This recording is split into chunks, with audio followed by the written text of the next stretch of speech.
네, 자, 3프로TV에서 가장 재미있는 콘텐츠라고 하면 다른 분들이 서운해하시기 때문에 이런 식의 표현은 가능하면 자제합니다만, 강성용의 남아시아 인사이드 오늘도 재미있게 시작해 보겠습니다. 강성용 교수님과 함께 할 텐데 오늘은 인도가 이제는 좀 변하고 있다.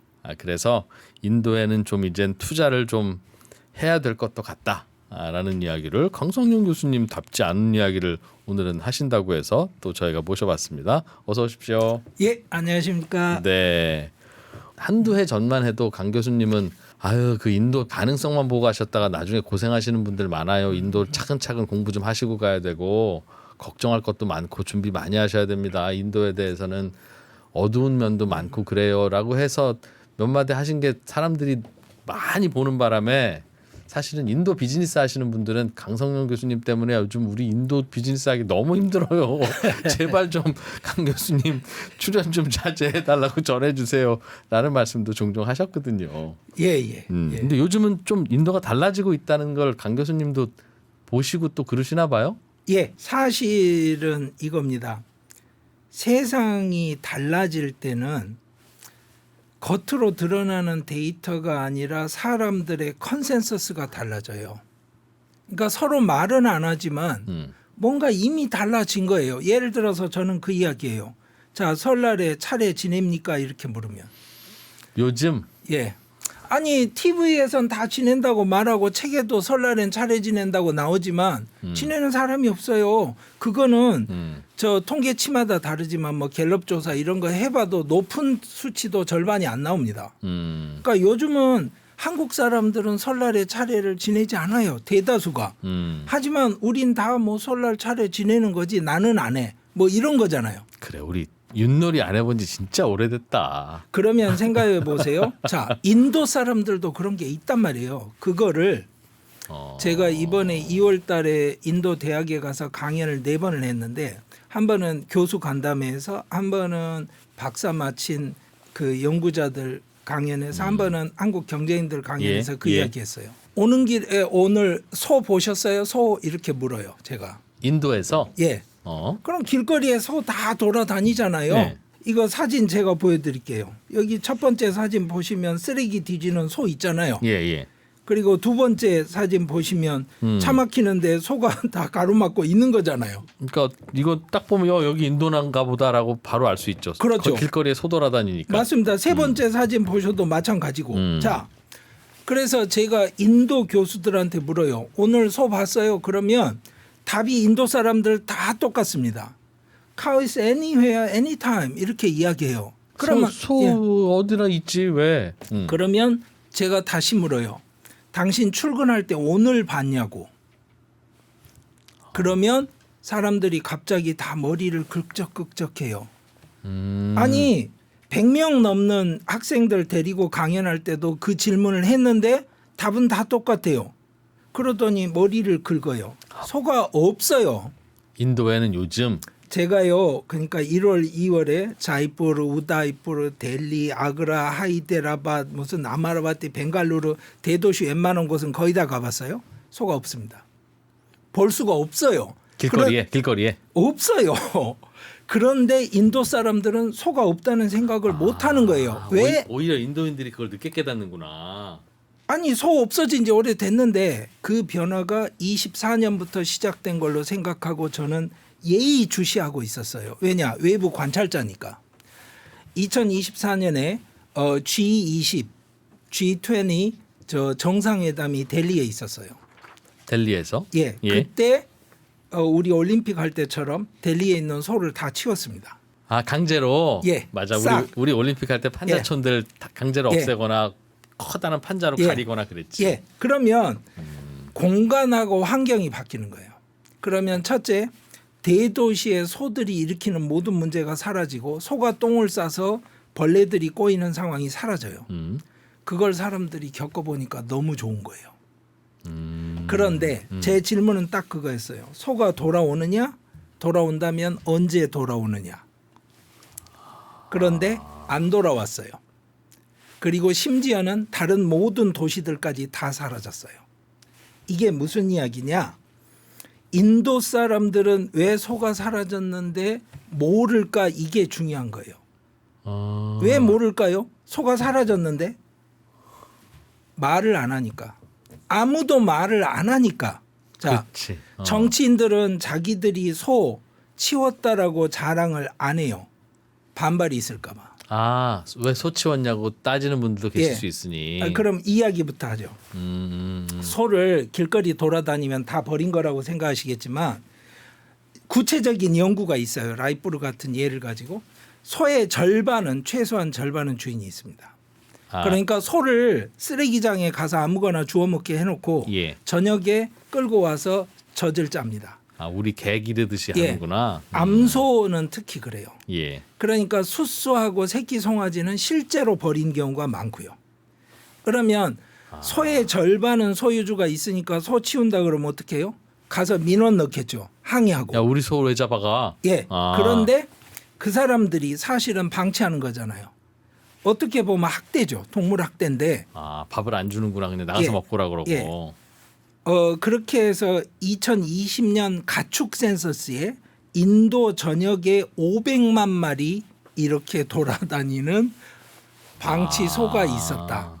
다만 종교적 이유로 그걸 뭐 도살한다든가. 그런데 문제는 이거예요. 종교 말씀하셨잖아요. 그 사람들이 민원 넣을 때 내 책임이다 인정하기 싫으니까 무슨 말 하겠어요. 종교다 이건. 그러면 정치인들은 부담스럽잖아요. 그런데 또 하나 소주인 아닌 사람들은 치웠으면 좋겠는데 저거 치워라 말하면 싸움 나잖아요. 남의 종교니까. 그리고 누가 치워줄 것 같지도 않고 그러니까 말을 안 하는 거예요. 그러네. 근데 소가 없어졌다고 해서 좋네 이러고 누가 떠들고 이러면 또 돌아올까 봐. 또 감정 다치는 문제고. 그러니까 서로 말을 안 해요. 그런 가운데 조금씩 없어졌구나. 그래서 소가. 다 없어져 버린 거예요. 이제 어느 정도였냐면 인도 소를 째부라고 하는 소만 사실은 신성한 소예요. 앞다리 위쪽에 이렇게 혹처럼 튀어 올라온. 예.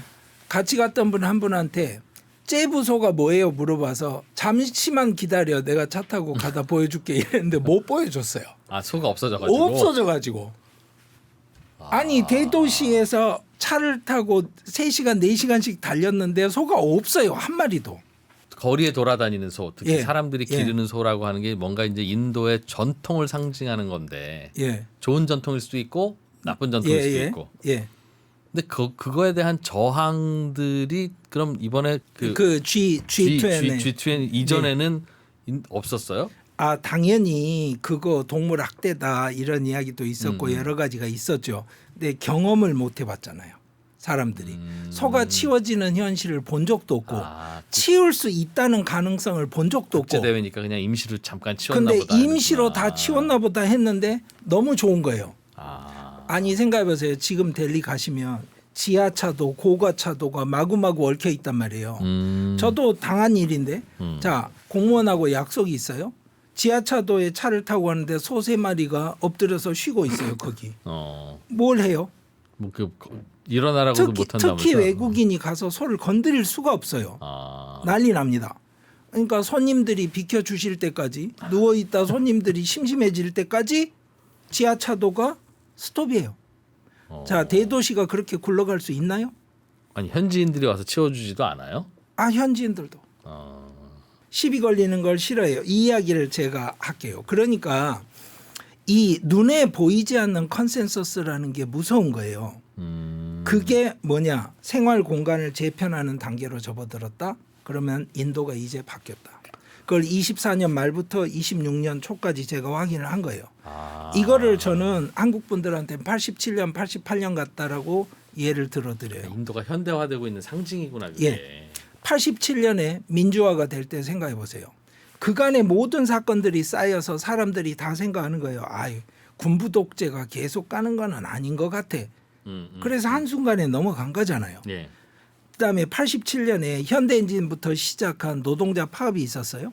87년에 명목이에요. 이건 실질이 아니고 임금 상승률이 얼마냐면 10.1이었어요. 88년에 15.5, 89년에 21.1이 올라갑니다. 우리나라. 예. 그때는 뭐 물가도 많이 오르고 집값도 많이 오르고 주가도 많이 오르고 그랬죠. 우리나라가. 그때 바로 사람들이 월급이 그렇게 올라서 경차를 사기 시작했고 중산층이 생겼고 아파트도 사고 맞아. 한국이 바뀐 거예요. 티코 나오고 그랬었지 맞아. 예, 제가 그 말씀을 드리는 거예요. 그러니까 재밌는 게 2025년에 대법원 판결이 있었어요. 뭐다? 도시에 돌아다니는 소는 생명권에 대한 위협이다. 아 시민의 생명권을 위협하는 거다. 제가 다음 사진 보여드릴게요. 자 여기 사진 보시면 길거리에서 소들 싸우고 있죠. 예. 여기 이프로님이 끼어들어서 말리실 수 있겠어요? 안 되지 이거는. 이거 경찰이 왜 뭐해? 공무원 경찰은 뭐해? 아니 그 이야기를 여기서 하시면 그런 거죠. 그러니까 또 무슨 이야기냐면 이제 인도에도 고속도로라는 게 생긴단 말이에요. 예.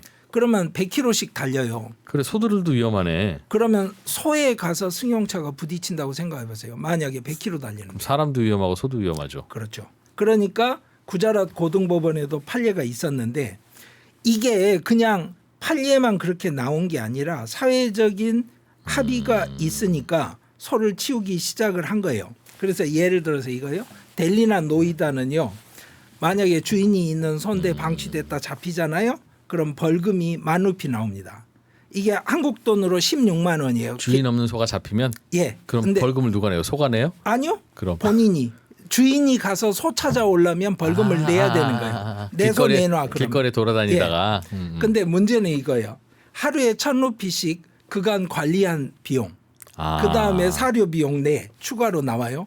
그리고 재범으로 또 잡히면 벌금이 엄청나게 늘어납니다. 그거 1,000루피면 우리나라 돈으로도 한 돈 2만 원 가까이 될 텐데. 예, 16만 원. 10,000루피면 16만 원. 그러니까 1,000루피도 예. 작은 돈 아닌데 예. 인도로 치면. 예, 그렇죠. 어. 그러니까 이제부터는 뭐가 돼요? 소를 제대로 묶어놔야지. 관리하고 키우든지 아니면 포기하든지 이렇게 되는 거예요.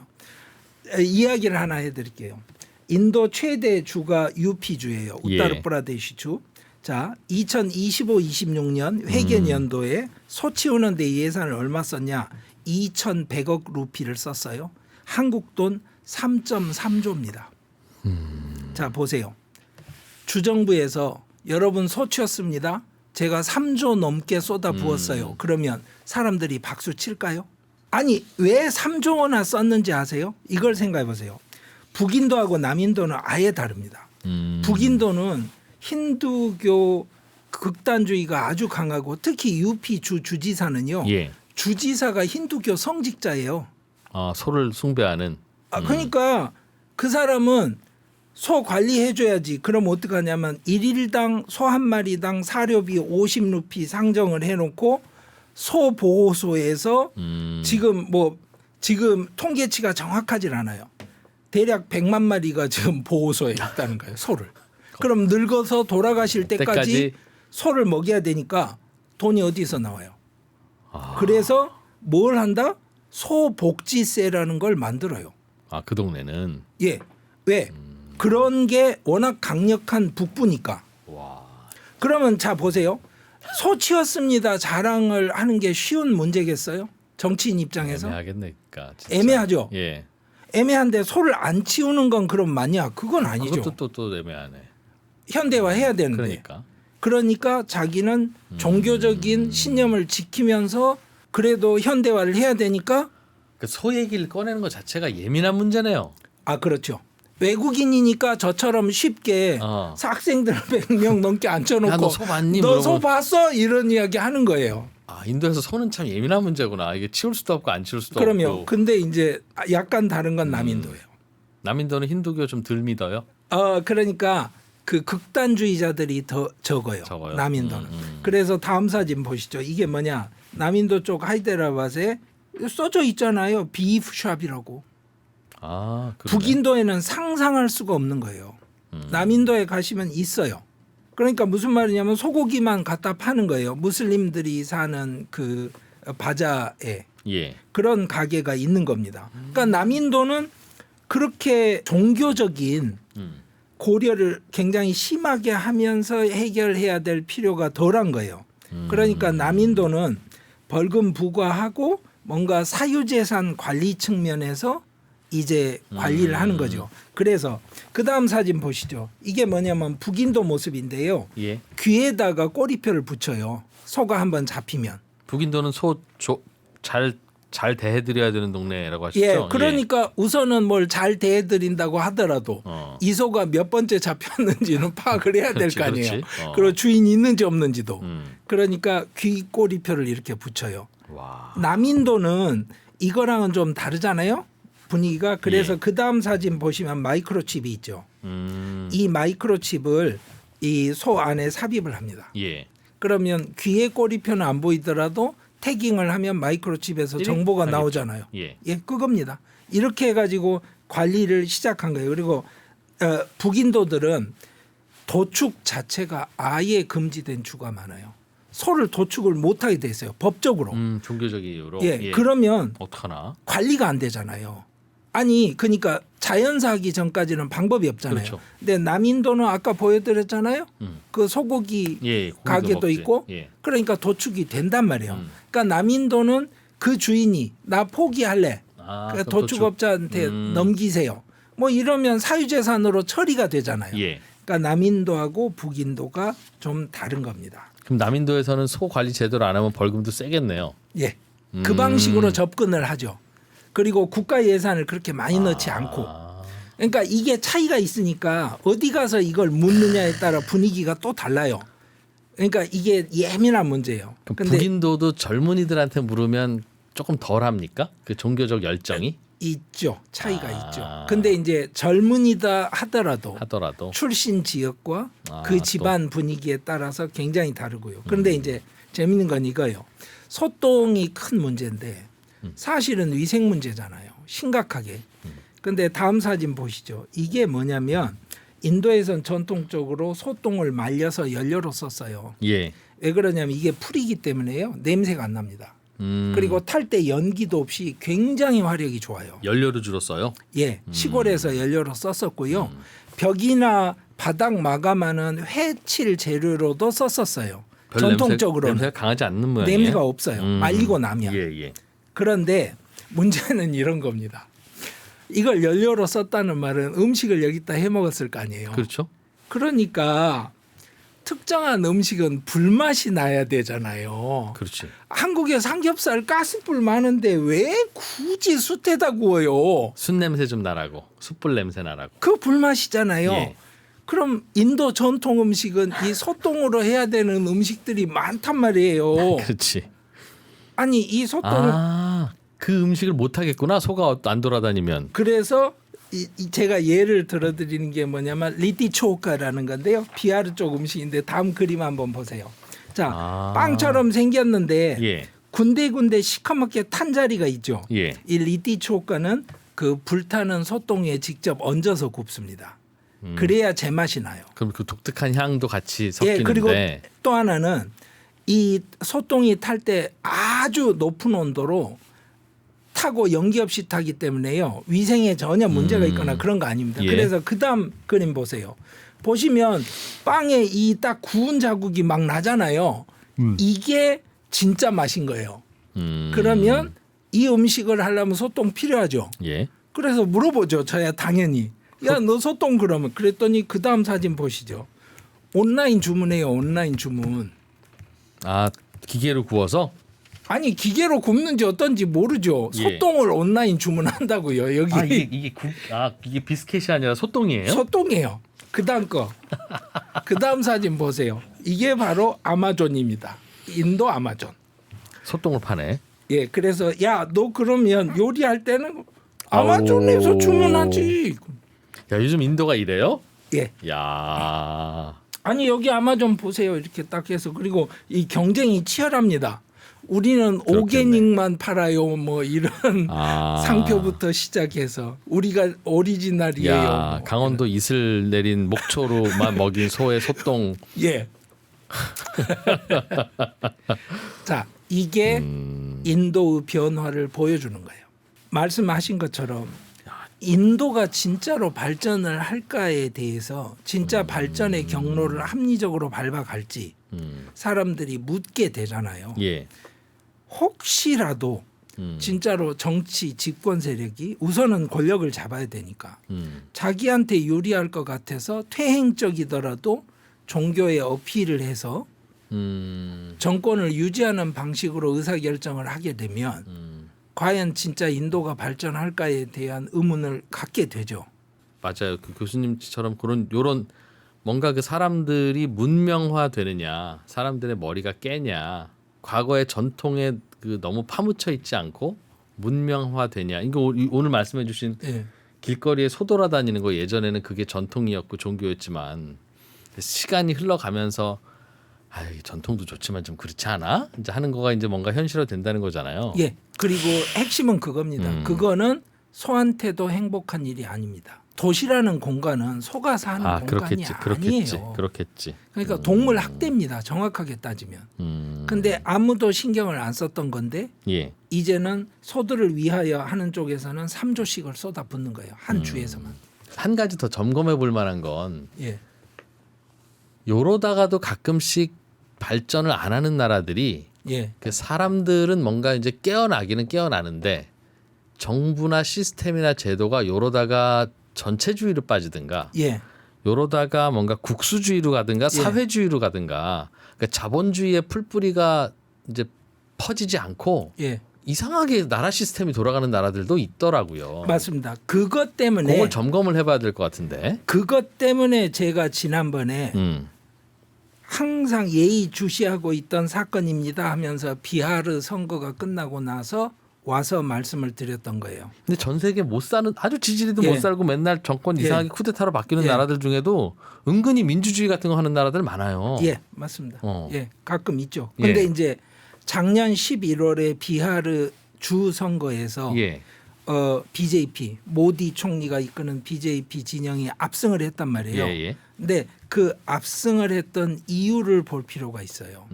무슨 이야기냐면 이런 거였어요. 11월이 선거였는데 9월 달부터 모든 비하르에 사는 여성 한 집에 한 명씩 그러니까 한 집에 여러 명은 안 되고 한 집에 한 명씩 여성은 사업 계획서를 제출하면 10,000루피씩 줬어요. 예. 그런 거예요. 그냥 그러니까 계획서 이래 가지고 저는 저 뒷산에 노는 땅에 그 고구마 심어 가지고 고구마를 출하해서 앞으로 사업을 키울 생각입니다. 그럼 10,000루피 주는 거예요.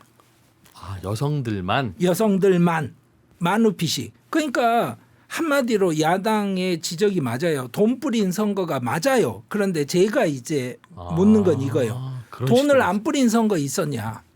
다 돈 뿌리는 선거였는데 중요한 건 돈을 어떻게 뿌렸냐예요. 사업 계획서를 받고 10,000루피씩 준 거예요. 이야. 9월 달부터 선거 전에. 근데 보세요. 야당은 선거 끝나면 집집마다 다 공무원 자리 하나씩 해줄게요. 이렇게 약속을 했어요. 나중에 한다고. 근데 이쪽은 뿌렸어요. 이미. 근데 어떻게 뿌렸냐. 당신이 사업계획서 낸 걸 갖고 얼마나 잘하는지 리뷰한 다음에 당신이 괜찮아. 그 고구마 사업이 생각보다 괜찮네. 라고 평가를 받으면 20만 루피로 돈을 늘려준다는 거예요. 아, 더 주고. 그래서 결론이 뭐냐. 비하르 선거가 이번에 독립 이후에 투표율이 최고였어요. 66.91이었는데 남성 투표율은 62.8이었죠. 여성들이 더 많이 했구나. 여성이 71.6이었어요. 그러니까 무슨 이야기예요? 시드 머니를 마련을 해줘야 사람들에게 희망이 생기고 사회가 바뀌어요. 인도에서 요즘 벌어지는 일들 중에 희망을 주는 사건들이 꽤 나타나고 있는데 그리고 각 시민들이 자기 이니셔티브를 가지고 일을 해야지 국가에서 나서서 할 수 있는 게 아니에요.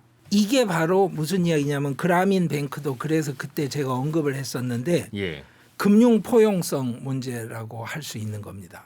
무슨 이야기냐면 아니 신불자 되면 왜 힘들어요? 신용 불량자 되면. 종잣돈이 안 생기니까 재기가 안 되지. 그런 거예요. 그냥. 그러니까 무슨 이야기냐면 금융 포용이라는 것에 사람들이 들어와야 사회가 발전하고 국가 전체도 발전할 수 있는 거잖아요. 이 이슈가 식민지 시절부터 있었어요. 그거를 아주 중요한 이슈라고 생각해서 저희 센터가 인도 금융 포용성 문제로 지금 연구 과제를 시작을 했습니다.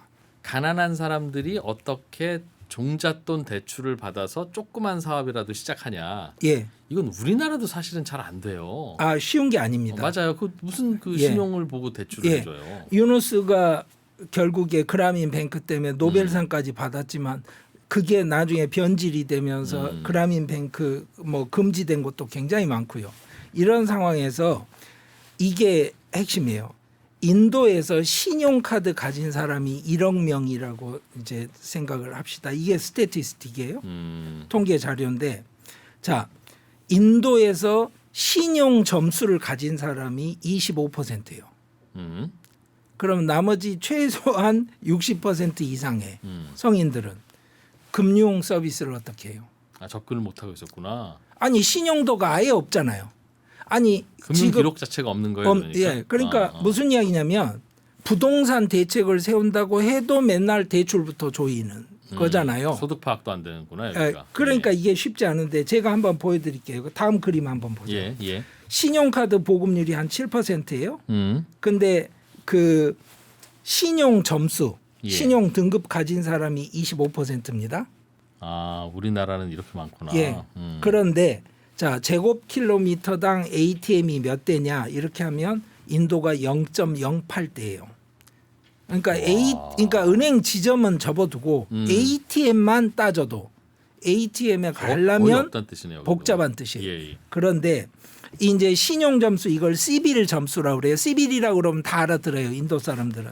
그게 300에서 900 사이로 하는 건데 약자예요. 크레딧 인포메이션 뷰로 인디아 리미티드의 약자인데 예.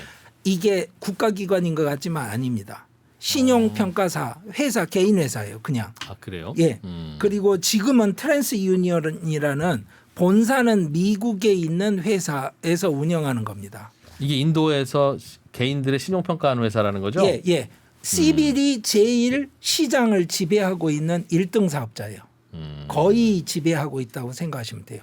예. 그러면 그 다음 그림 한번 보시죠. 여기 보면 시빌만 있는 게 아니잖아요. 익스페리온도 있고 다른 데도 있잖아요. 예. 그러니까 신용평가가 다른 데도 있는 거예요. 근데 시빌이 지금 지배를 하고 있는 거예요. 예. 그러면 자, 이런 거 한번 생각해 보시죠. 제가 오토바이 가게를 해요. 오토바이 수선집을 한단 말이에요. 그러면 부품을 지금 발주를 해야 다음 달에 또 고객이 오면 고쳐주고 예. 영업을 해서 돈을 벌 거 아니에요. 근데 이번 달에 딸이 아팠어요. 그래서 병원비가 병원이라고. 들어. 그러면 부품 발주를 못하면 어떻게 그렇지. 돼요? 안 돌아가지 사업이. 사업이 안 들어가죠. 그러면 이건 문제인 거예요. 딸은 이번에 치료하고 나을 수 있지만 내 오토바이 가게가 안 돌아가면 이건 가족 전체가 죽는 길이란 예, 말이에요. 예. 그런데 대출을 받을 수 없잖아요. 그렇지. 이때 이제 필요한 게 사실은 뭐냐면 바로 소액 단기 대출 사업인 거예요. 그런데 옛날 같으면 뭐냐면 아시잖아요. 인도에서 결혼할 때 금부치 많이 해가고 뭐 이런 게 다 그런 생활 배경에서 나온 거거든요. 동네에 있는 전당포에 가서 부인이 시집 올 때 해왔던 금목걸이하고 금귀걸이를 맡기고 돈을 빌린단 말이에요. 아니면 이제 요즘은 그 인도에 많이 생겨난 좋은 그 프라이빗 예. 병원들은 그렇지는 않습니다만 많은 경우에 병원도 가격을 깎거나 할부를 하거나 그래요? 뭐, 예, 프라이빗으로 할 때는 근데 이제 국가에서 하는 기관들은 다릅니다. 그리고 아주 고급 병원들도 또 실제로 치료비를 일정 정도 소위 말하는 내고가 가능합니다. 자, 그런데 제 입장에서 지금 전당포에 가서 제가 가진 뭐를 맡겨놓고 예. 뭐를 빌리고 하는 과정 자체가 첫째는 효율적이지 않고요. 둘째는 이자율이 아주 높습니다. 그런데 스마트폰으로 제가 신청을 해요. 급전을. 그리고 저한테 필요한 거는 그냥 한 달 아니면 2달이에요. 그 이상은 아니죠. 그렇죠. 그러면 잠깐 빌리면 돼요. 앱에 들어가서 제가 그 앱을 켜고 나는 돈이 얼마가 필요한데 예. 대출이 됩니까? 이렇게 누르면 당신 정보를 이렇게 분석을 하는데 동의하시겠습니까? 그래서 동의를 누르면 예. 5분 안에 대출이 되는 거예요. 그런데 그것을 하는 업체들이 대략 한 10개 정도가 시장을 잡고 있는데 인도 대단하다. 우리나라도 예, 겨우 되는데 그게. 예. 근데 이게 뭐냐면 1등부터 6등 정도까지 업체들은 고신용자 섹터에서 일을 합니다. 그러니까 무슨 말이냐면 연봉이 뭐 얼마 이상이 되고 어차피 수입이 많고 이런 사람들. 그런데 그 인도 현실적인 중산층. 요즘 중산층이라는 말을 신흥 부자라는 뜻으로 써요. 그런 의미가 아니고 진짜 가운데 계층. 그렇죠. 그러니까 중위소득을 가진 사람, 뭐 월급 한 3, 40만 원에서 100만 원 사이 왔다 갔다 하는 사람들, 이 사람들을 상대로 하는 이 대출 서비스, 온라인 대출 서비스에서 그 섹터에서 1위를 하는 업체가 어피닛인 거예요. 우리나라 스타트업이에요? 예, 한국 기업입니다. 한국 기업이 예. 인도 시장에서 예, 오 신기하네. 예. 오. 그러니까 이거를 뭐라고 설명을 해야 될지 굉장히 복잡한데 인도에서는 NBFC라고 그럽니다. 비은행 금융기업. NBFC. 왜 그러냐면 은행이 예. 서비스를 제공해서 대출을 줄 수 있는 사람 수가 예. 14억 인구 중에 아주 적어요. 많아야 1억 5천. 그러니까 신용카드 가진 사람 수가 그 정도밖에 안 됩니다. 그 은행 계좌 자체가 국민들이 다 없다는 얘기네요. 없는 경우도 있고요. 근데 그건 많이 줄었습니다. 국가적으로 줄여서. 예. 그런데 다른 게 뭐냐면 활성화된 계좌 비중이 적습니다. 은행 거래를 안 해요 아직도. 예. 그러니까 제가 은행에서 마이너스 통장을 만들어서 그 돈으로 가게에 가서 물건을 사는 게 아니고 가게 주인한테 외상을 긋는 구조인 거예요. 아직까지도. 그리고 가게에서 외상을 해야 할 만한 사람들을 데리고 대출을 해주지 않아요 은행은. 사실 우리도 마이너스 통장 대기업들이나 만들지 뭐 얼마 안 됐어요 사실은. 그렇죠. 그거를 생각을 해보시면 이 뱅크에서 서비스를 못하는 모든 금융 섹터를 커버하는 걸 NBFC라고 그러는 겁니다. 인도에서는 뱅크가 있고 뱅크가 아닌 섹터가 있는 거예요. 우리를 치면 제2금융권이네 그럼. 그런 그건 느낌. 또 아니에요. 왜 그러냐면 보세요. 제가 펀드 들어서 이진우 뭐 투자 회사에 제가 예. 투자를 했다고 봐요. 그 은행 아니잖아요. 예. 그렇잖아요. 그렇죠. 이건 투자 회사잖아요. 투자 회사죠. 그것도 NBFC예요. 그러니까 NBFC가 우리로 치면 은행 아닌 모든 그렇죠. 은행을 제1금융권, 우리로 치면 제2금융권이라는 게 저축은행, 증권사, 캐피탈 뭐 이거 다 이런 그렇죠. 것들이니까 그렇죠. 다 그 카테고리다. 그렇죠.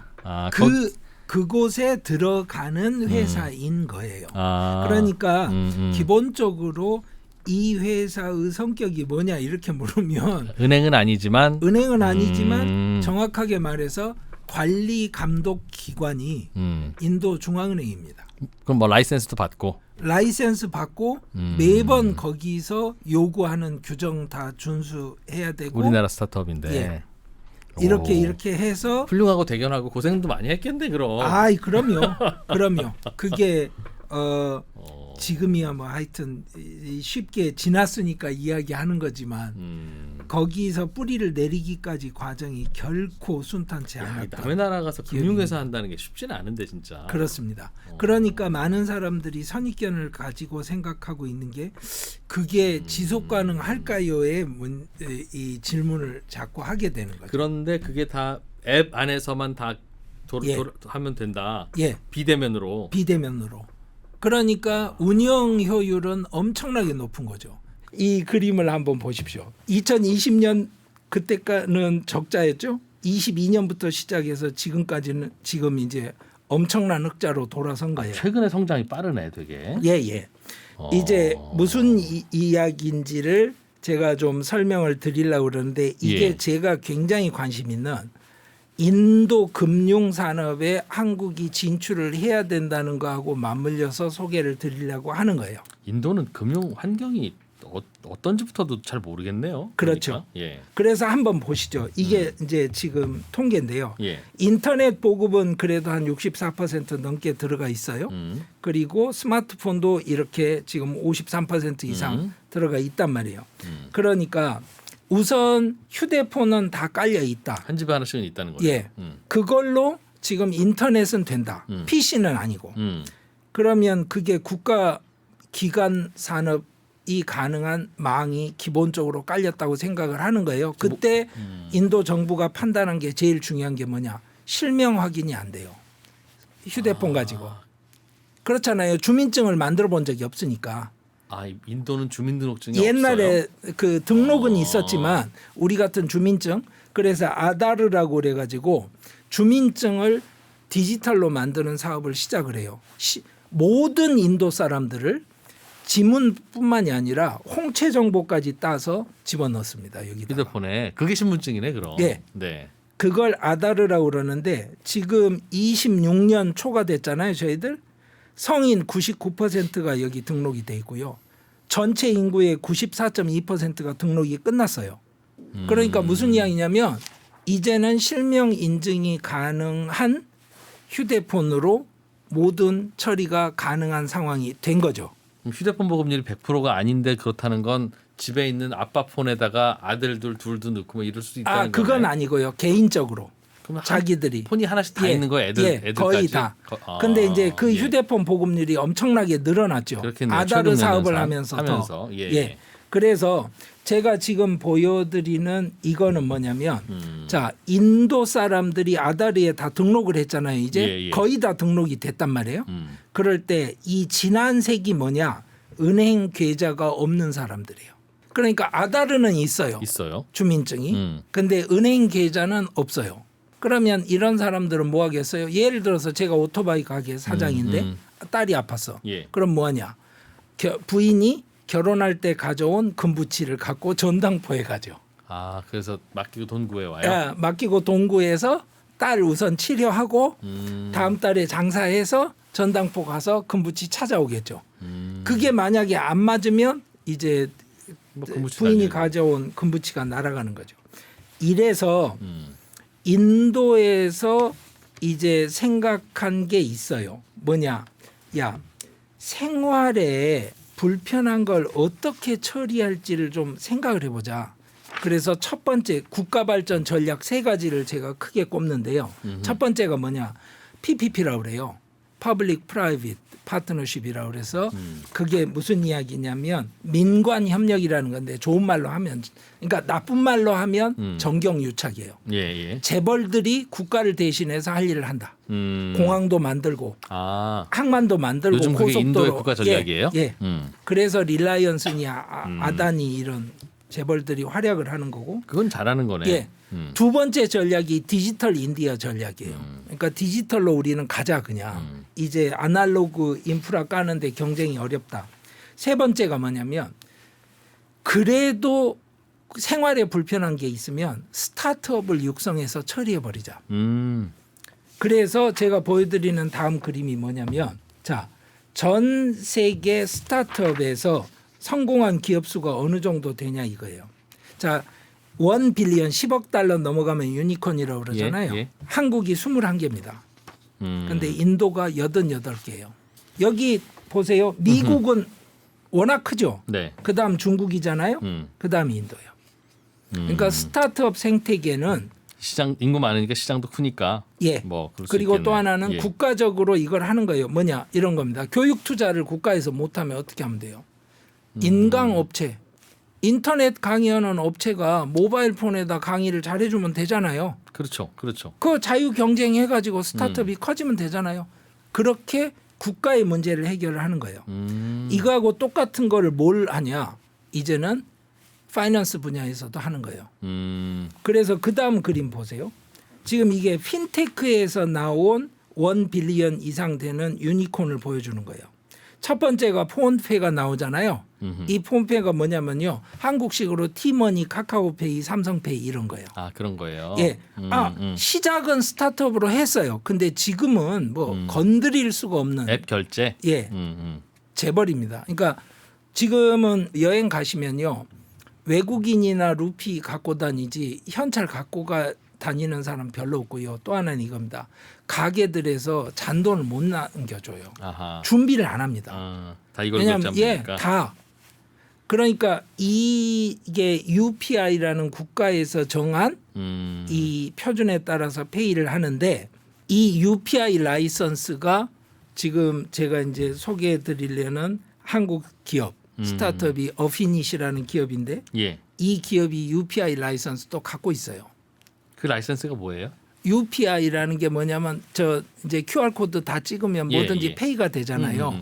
그 사업을 할 수 있는 라이선스를 갖고 있다고요. 근데 지금은 UPI 라이선스를 더 이상 주질 않아요. 워낙 간단한 초창기에. 원리이기도 하고 그러니까. 아니요. 초기에 사업자들 라이선스를 주죠. 그 다음에 사업자들이 많이 라이선스를 받고 나면 그 다음부터 뭐예요? 스톱. 이제 제한하죠. 그러니까 초창기에 진출한 그것도 또 그렇구나. 예. 진출한 그 어드밴티지가 있는 거예요. 예. 여기 그림의 두 번째에 보이는 레이저페이는 뭐냐면요. 카카오페이처럼 하는 게 아니라 피지사라고 그러죠. 예. 그겁니다. 그러니까 중간에. 제가 온라인으로 뭐 물건을 샀을 때 그 중간에 결제 처리해 주는. 카드 회사랑 가게랑 예. 연결해 주는. 그렇죠. 그런데 이 회사가 어느 회사냐면 다음 그림 한번 보시죠. 트루밸런스라고 하는 앱을 운영을 해요.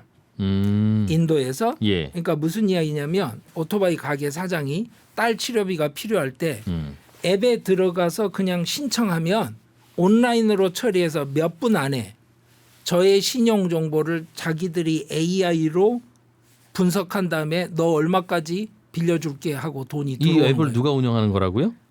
어피닛이라는 우리 한국 한국 스타트업이 스타트업이 예, 운영을 해요. 근데 예. 이거 딱 들으시면 감이 오시잖아요. 이 회사가 잘 될지 말지는 AI 실력에서 결판이 나겠죠. 앱을 깔고 앱을 깔고 동의를 해요. 네. 이 스마트폰에 있는 정보를 들여다봐. 내 왜냐면- 스마트폰을 네가 알아서 봐. 예. 그러고 나서 네가 내 레벨이 얼마인지 보고 그다음에 네가 나한테 얼마 줄 수 있는지 제안을 해줘.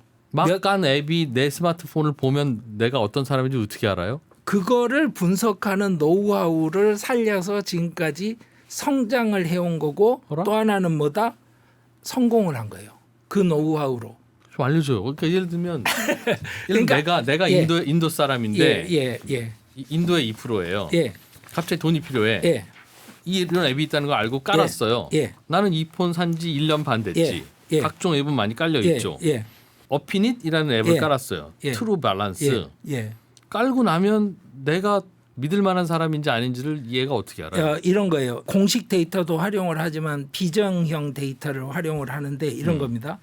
자, 2%를 보니까 9시마다 여의도에 와요. 그렇지. 9시마다. 나 방송하러 와야 돼. 예. 맞아. 그러니까 결론은 뭐다? 이 사람은 직장이 있을 확률이 아주 높다. 2%를 보니까 저녁에 8시마다 누구한테 전화를 해. 위치 정보, 통화 기록 이런 거 근데 보면 그 사람이 정해져 있어. 그 말은 뭐예요? 이 사람 가족 관계가 좋을 확률이 아주 높다. 그 다음에 이 사람 보니까 아니야. 링크드인에 막 네. 뭐가 많아. 네네. 그러면 이 사람이 구직 활동을 열심히 하고 있구나. 이 모든 걸 섞어서 AI가 2%는 판단하는구나. 얼마까지 돈 줘도 돼를 판단을 하는 거예요. 근데 이게 무서운 거예요. 왜냐하면 이야. AI가 인간보다 잘하는 게 뭐예요? 딱 하나예요. 숨겨진 패턴을 찾는 것. 그래서 나도 모르는 나를 발견하겠구나 얘가. 예. 이거를 인도에서 탈탈 털리는 거죠. 와, 나 한번 해보고 싶다 이거. 얼마나 신용도가 얼마나 나오는지. 줄려나, 얘가? 예. 근데 이런 겁니다. 이거를 인도에서 NBFC라고 그래요. 그러니까 뭐냐면 비은행 금융사업. 예. 금융사인데 비은행 금융사인데 이것 때문에 이제 한국에서는 이해가 안 되는데 다음 그림 한번 보세요. 한국에서는 은행이 금융의 50%를 담당을 해요. 예. 인도에서는 은행이 20%를 담당을 합니다. 대출 해주는 예, 그러니까 금융에서? 이제 그러면 나머지는 어떻게 해야 돼요? 나라가 굴러가야 되는데. 그러니까 결국에 비은행 금융회사들이 역할을 해야 돼요. 그러니까 이게 어피닛 같은 회사가. 자 중앙은행이 RBI가 뭐 이렇게 이자율을 어쩌게 조작을 하고 하면 예. 은행에서 그걸 가지고 이제 그 크레딧이 만들어지는 거를 반응을 하게 되잖아요. 예. 근데 은행이 하고 있는 서비스가 20%만 커버를 하고 있다 그러면 실물 경제에 영향을 미치려면 NBFC를 끼고 굴러가야 되는 거예요. 시스템이. 접점을 NBF가 갖고 있다는 거구나. 그러니까 예. 무슨 말이냐면 어피닛이 하고 있는 사업이 인도 중앙은행이 관리하는 NBFC ICC라는 섹터에 들어가 있는 라이선스예요.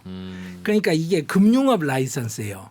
2007년까지 한국 법정 최고 이자율이 얼마인지 2007년 예. 최근에 많이 낮았지 그때는 예, 좀 높았었던 것 같은데. 66이었어요 그때. 법정 최고 이자율이. 그러니까 한국이라는 나라가 그만큼 발전하고 바뀌어오면서 체제가 바뀐 건데 예. 지금 이 어피닛에서 하고 있는 이 섹터에 똑같은 NBFC, ICC 라이선스를 가진 업체들을 보면 타타 인베스트먼트, 타타 재벌이죠 인도, 예. 지오 파이낸셜 서비스, 이 리라이언스 그룹에서 하는 거예요. 예. 이런 회사들이 똑같은 섹터에 들어와서 라이선스를 갖고 영업을 하는 거예요. 음. 이 영업이 필요한 이유가 한마디로 말해서 이 그림입니다. 그냥 인도의 시빌 점수 가진 사람이 25%고 나머지 75%를 버리고 국가가 운영이 안 되기 때문에 그럴 전당포로 것 이게 같아요. 커버가 안 돼요. 이거를 하는 거예요. 그러면 이제 생각을 해보시면 이 사람들 얼마나 그러면 잘 합니까? AI를 갖고. 그러니까 이거는 사실은 이 회사만 할 수 있는 건 아니고 예. 앱 깔면 대출해 드려요라는 광고는 뭐 얼마나 할 수 있을 테니까 경쟁 치열할 것 같은데. 맞습니다. 그런데 이거 문제는 어떻게 뭐냐? 하지, 비즈니스를 인터넷 비즈니스는 무조건 그게 있죠. 승자 독식 구조가 항상 있잖아요. 하기야 뭐 좀 더 나은 쪽으로 쏠리잖아요. 예. 그러고 나면 이게 대목이 피드백이 돼서 그렇지. 그쪽만 더 발전하잖아요. 구글이 지금 그런 거 아닙니까? 예.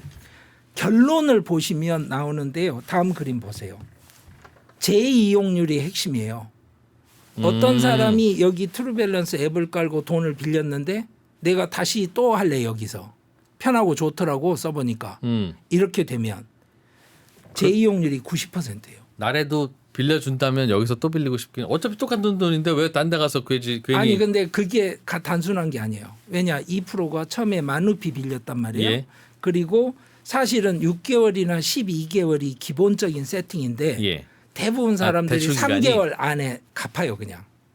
뭐라? 왜? 왜냐하면 돈을 융통을 해야 되는 상황들이 꼭 있는데 그걸 사적 부조로 했던 아니면 전당포에서 했던 게 이제 금융권으로 들어온 거라서 예. 1년씩 쓰는 게 아니에요. 그래서 그 이자를 갚느니 내가 그냥 돈 빨리 갚죠. 갚고. 그렇죠. 그러니까 자 10,000루피에서 석 달 만에 갚았단 말이에요. 그러면 다음번에 필요해서 들어가면 예를 들어서 10만 루피를 주고 이자는 깎아주는 거예요. 아. 왜 그러냐면 보세요. 2%를 한번 털었죠. 제가 AI로. 돈도 잘 갚는 걸 확인했구나. 그러면 액수도 늘려주고 이자도 깎아줘야 당연한 거죠. 그래야 그들도 도움이 되니까. 아니 제가 이 사람 분석하는 비용이 안 들잖아요. 그렇지. 카플럼한테 많이 빌려줘야지 그럼요. 되지. 은행은. 그러니까 지금 그 다음 그림 보시면 상황이 이런 거예요. 그래서 4년간 연체율이 63%가 감소를 한 거예요. 그러니까 무슨 얘기냐면 재이용률은 높아지고 연체율은 감소하고 나름대로 못 지금 갚는 친구들은 자꾸 내보내고 잘 갚는 친구들은 더 들어오고 이런 효과가 있겠네요. 그렇죠. 그러니까 이제 그냥 결론만 보자면 지금 앱이니까 예. 구글 플레이 순위에서 보면 보이는 거 아니에요. 그렇겠죠. 그렇죠. 그 그림 보세요. 어떤 키워드를 넣었을 때 몇 등으로 나오냐 이런 거예요. 그러니까 로운스 앱 이렇게 하면 4등 나오는데 인도에서? 예. 로운 앱 이렇게 치면 1등 나온다는 거예요. 그런데 여기에 이제 한 가지 조심해야 될 게 있어요. 다음을 보시죠. 1등부터 7위 업체가 고신용자들을 다 붙잡고 있어요. 그러니까 지금 하고 있는 이 어피닛에서 하고 있는 트루밸런스가 8등이긴 하지만 소액 단기 대출 면에서는 1등이고 소액 단기 대출 분야로 1등이라는 건 전체 대출에서는 야. 8등일 수밖에 없는 거예요. 저는 이 회사한테 제가 이야기하는 건 다른 이야기입니다. 보험으로 가야 된다. 이걸로 어떻게 보험으로 갑니까? 그러니까 무슨 이야기냐면 이런 겁니다. 보험업의 핵심이 뭐예요? 리스크 캘큘레이션이잖아요. 언더라이팅. 예. 그러면 보세요. 은행 신용 정보도 없는 사람들을 자기 나름의 신용 정보 시스템으로 다 레벨링 할 수 있는 사람이 누구예요? 신용 등급 알고 있는 사람. 그렇죠. 근데 그 신용 등급을 어피닛은 갖고 있잖아요. 고신용자들은 은행 거래가 가능해요. 어차피. 은행 거래 불가능한 사람들의 신용 등급을 매겨서 갖고 있다고요. 이 사람들을 상대로 보험업이 커졌을 때 이걸 가지고 레버리지를 해야 되고 이게 핵심이에요. 근데 이제 제가 어피닛한테 항상 하는 이야기는 이거죠. 본업에서 밀리면 안 된다. 모든 비즈니스가 본업에서 밀리면 안 되잖아요. 항상 본업을 잘 하고 그 다음에 뭐 미래를 찾아야죠. 그래서 그거 있잖아요. 바둑을 둘 때도 아생연후에 살펴나고. 그렇죠. 이 데이터를 보시면 그게 뭔지 감이 오실 거예요. 이게 뭐냐? 핀테크라고 하는 분야가 있잖아요. 예. 거기에 들어온 투자 금액만 보시면 지금 주황색이 제일 비중이 크죠. 예. 이게 뭐냐? 대출이에요. 주는 거네. 예, 대출 분야에 들어온 투자 금액이 다른 모든 분야보다 현재 제일 큽니다. 제일 심플하고 수요가 제일 많겠죠. 예. 그러니까 여기에서 밀리면 안 되는 거예요. 그런데 그걸 갖고 지금 돈을 굉장히 잘 벌고 있다는 거예요. 액수는 제가 정확하게 기억을 못 합니다. 지금 몇 배씩 늘어나요. 그래요. 예. 다행이다. 예. 그런데 재밌는 게 뭐냐면 저는 그 성과에는 그닥 관심이 없고요. 다른 거예요. 지금 운용액 대비해서 30% 비중이 어디서 나오냐면 플랫폼에서 나와요. 그러니까 이 데이터를 가지고 데이터를 쌓을 수 있는 노하우를 가지고 플랫폼으로 가서 돈을 벌어야 됩니다. 장기적으로. 그러니까 돈 빌려주는 그 앱에서 예. 돈만 빌려주는 거 아니라 들어온 김에 보험도 가입하시고 여러 가지. 그렇죠. 들어온 김에 근데 이것도 이런 하시고. 거예요. 2%가 오토바이 가게를 해서 4번 5번 돈을 빌려서 썼는데 어피닛 등급으로는 최고 등급이에요. 예. 근데 은행은 못 가요. 음. 그럼 어떻게 하냐면 어피닛에서 은행에 매칭을 시켜줘요. 은행 대출을 받을 수 있게.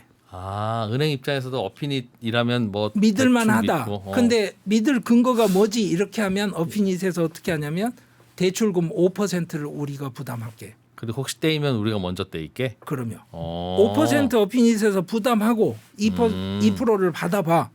우리는 이거 다 우리 신용등급 정보를 가지고 이거 검증한 거니까 괜찮아 하면 받아주는 은행이 있는 거예요. 그러면 2% 입장은 뭐예요? 이 플랫폼에서 은행으로 자기가 은행 고객이 될 수 있는 길이 열리는 거예요. 야, 그게 되는구나. 그러니까 이게 앱을 깔면 네가 그동안 휴대폰에서 했던 모든 짓을 나한테 오픈해. 예. 동의만 하면 내가 그걸 가지고 당신이 누군지 내가 분석해 볼게. 예.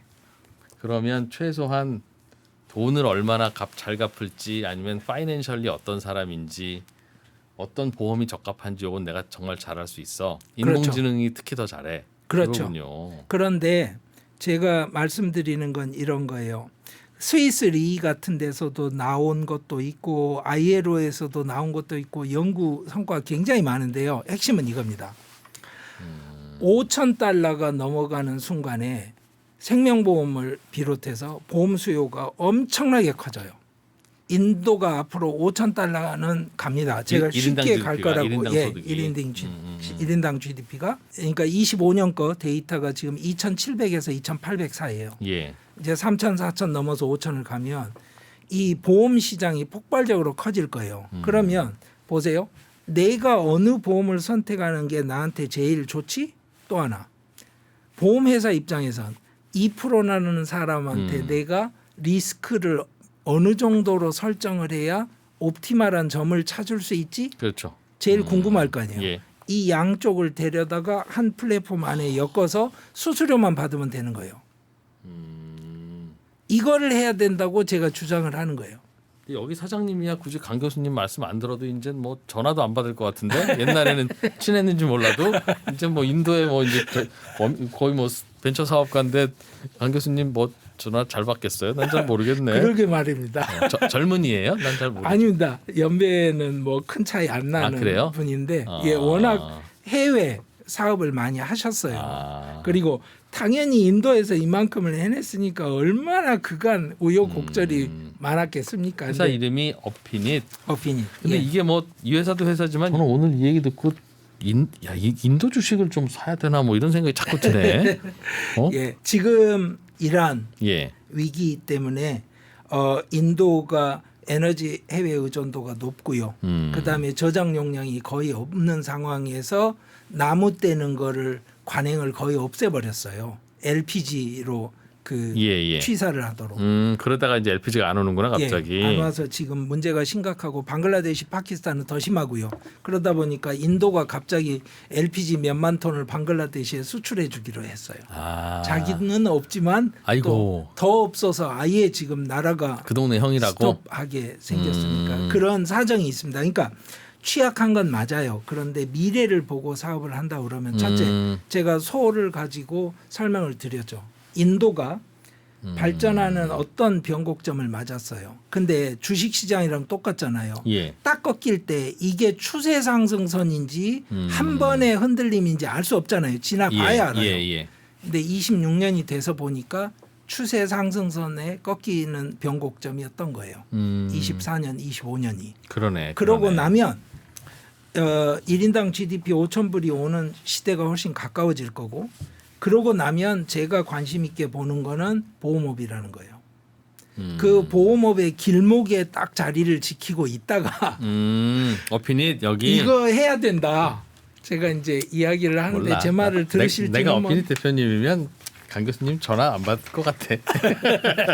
뭐 해라 요즘 뭐 잘 지내냐 뭐 우리 학생들 직원으로 좀 받아보면 어떠냐 뭐 맞습니다. 별 얘기 다 하실 테니까 예. 이제 뭐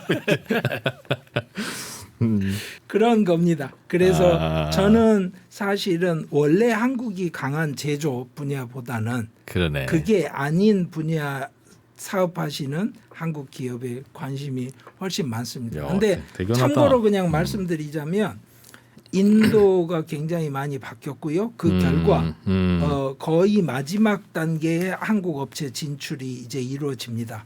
HD 현대가 초대형 조선소를 인도에 짓기로 했습니다. 조선소를 지으려면 그게 손기술도 많이 필요하고 그런 거라 그냥 예. 인건 비싼 무슨 양말 공장 같은 느낌 아닌 건데 그건 그건. 아닙니다. 예. 그리고 또 하나는 인도가 이제 본격적으로 실업률 문제에 대응을 해야 되는 거죠. 예. 정치 쇼가 아니고. 예. 그러자면 당연히 중장대 산업을 해야죠. 일자리 창출 효과가 굉장히 좋지 않습니까? 조선업이. 근데 인건 비싼 나라들은 여전히 예. 아시아 지역에 많은데 예.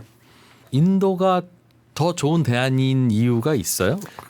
그러니까 첫째는 이제 그 유치에 음. 적극적이어서 특혜를 줬죠. 인도 정부가 예, 인도 특히 주정부가 음. 그래서 입지를 정할 때 굉장히 중요한 게 있고 또 하나는 이겁니다.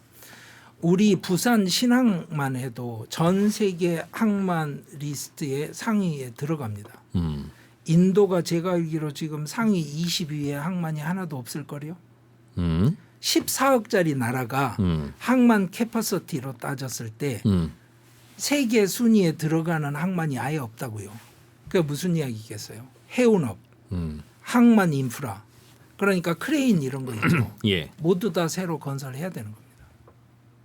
사실 그러니까 그래서 아직 인도 들어가면 고생 많이 하십니다. 라고 했던 건데. 그렇죠. 그런데 이제 제가 말씀드리는 게 그거예요. 그래서 24년에 꺾인 점. 그러니까 한국의 87년, 88년을 보자.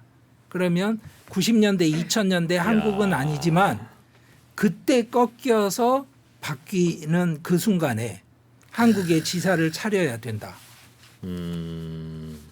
그 말씀을 드리는 거고 그런 면에서 작은 스타트업이지만 그러네. 딱 거기 박혀서 빠지지 않는 가시처럼 자리 지키고 있다가 다음번에 뭔가 판이 커졌을 때 역할을 할 수 있는 기업이 되면 좋겠다. 그 말씀을 드리는 거예요. 인도 길거리에 소가 없어지는 게 그게 작은 변화가 아니야. 예. 그런 거구나.